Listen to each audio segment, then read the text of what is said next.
welcome back to my channel. My name is Saksha Dhanata. I am studying 6th class. I will tell 3 poems in Telugu 4th class. Okay? First poem.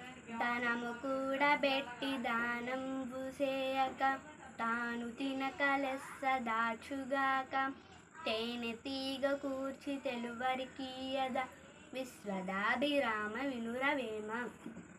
Second poem. పుత్రోత్సాహంబు తండ్రికి పుత్రుడు జన్మించినప్పుడే పుట్టదు జనుల పుత్రుని కనుగొని పొగడగా పుత్రోత్సాహంబు నాడు పొందుర సుమతి. Third poem. పరువుల కొరకే నదులు ప్రవహించు గోవులు పాలనిచ్చు చెట్లు పూలు పూయు పరిహితము కంటే పరమార్థమున్నద లలిత సుగుణ జాల తెలుగు బాల. Thank you for watching. Bye guys.